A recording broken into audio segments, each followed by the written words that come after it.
What's going on, my people? Big up on yourself, my viewers and my subscribers. Welcome back to the channel. If I your first time, remember if you like our video, remember if you share, comment and subscribe for your support and growth. Remember you're not liking the content because most time, if not all the time, not knowing the content for you like. Because me myself sometimes don't even like the content, me just have to just bring it across. You understand me? Yeah, me just have to just make you know what I go on. Now my viewers and my subscribers, every day is just sad news, but sometimes some is just worse than some. I'm going to do things a little bit different today, but I'm going to still give you the news one I used to. Now, a 7-year-old girl was beaten and sexually assaulted in a peaceful community in St. Mary. I'm going to give you the details on that now, but I want to comment on this before we go any further. Zane, mother, brother, sister, father, a lot of these things that are happening to our kids have to be blamed on some of these people that I mentioned. Mother, uno careful of who uno are taking on a life to make the pitney them call stepfather. Zin, also fathers, when you leave your child, Zin, a mother or a stepmother, make sure that they are doing the right thing. Still check up on your pitney. Whether or not you and your mother still live together. The friends that you're keeping while you're not directly involved in your child life. Just careful of the friends them. Remember, when you go out, they go do your things them. The pitney them are very, very vulnerable. When you go out there and do no things them, the pitney them have nowhere to go. So these people out there, these monsters out there, go around and take out revenge on your family members, your brothers, your sister, your pitney, and your woman. Remember, man. Remember, them not have nowhere to go and them can't defend themselves. And when time your cronies them can't catch you, they go for the pitney, your mother, your brother, your sister, your woman, whoever they see vulnerable.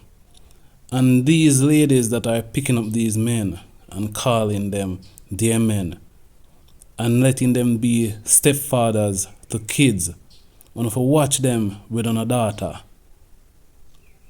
because enough time when one of them left, careful of these men when are bringing on a life. You understand me? Anyway, I have a whole heap of story for giving my people. I go give you the intro and then I go come right back with the details, include more upon this one we just talked about. Zine? A man was gunned down outside his meat shop in Mount Salem yesterday in the afternoon. He has been identified as Clive Lawson, who resides in the community. It is reported that about 4:30 p.m. the popular meat shop operator was standing outside his establishment, which is located along the main road in Mount Salem, when gunmen in a vehicle drove up and opened fire, hitting him. Now, my viewers and my subscribers, Lawson was hit multiple times, I was told by a source.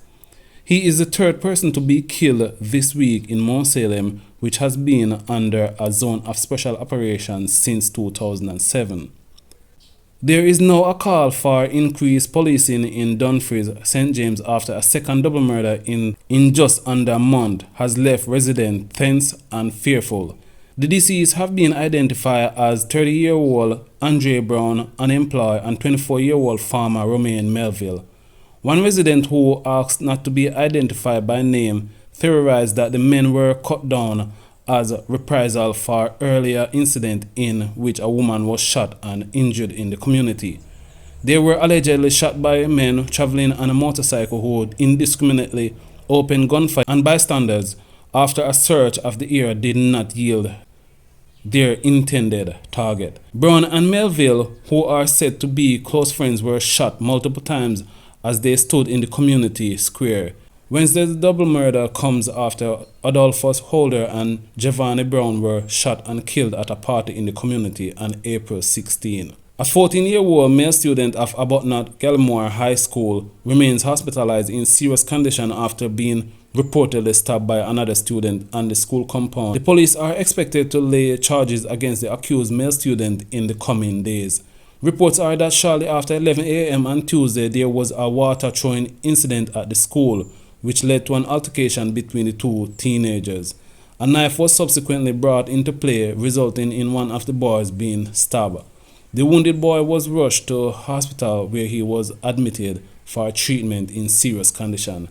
A 7-year-old girl was the victim of savage sexual attack after she was kidnapped for hours in the quiet rural community of Fellowship Hall in St. Mary on Tuesday. She was bloodied and battered when rescued by a young boy who found her lying under a mango tree in the community about 5 p.m. nearly 9 hours after she left home for school but never made it, resident reported. Superintendent Babette Morgan, who heads the St. Mary Police, confirmed that an incident involving a minor happened in the community. Morgan disclosed too that someone is in custody in connection with the incident but declined further to comment, citing the ongoing investigation. But according to one resident, the 7-year-old, when she was able to speak, recounted that her face was covered with a bag and her mouth were stuffed with cloth before she was taken to an abandoned building and beaten by her attacker before she was sexually assaulted and left for dead. The resident believed her attacker was part of a group that went in search of her after she was reported missing. 3 cases of rape were recorded in St. Mary between January 1st and April 30 this year, compared to none for the comparison period last year, according to the latest police statistic. According to residents, there were no signs of danger when the child left home early Tuesday for school, said to be located just behind her home. But they said panic began to step in hours later after classes were dismissed and there was no sign of the 7-year-old. According to residents, the child told police investigators that she lost consciousness during the attack. My viewers and my subscribers, if you watch it this far, leave your thoughts, leave your comment in the comment section on this. At least this, you have to leave your thoughts on this. Let me hear what is on the views and what is on the thoughts on this. Jaja, I'm out.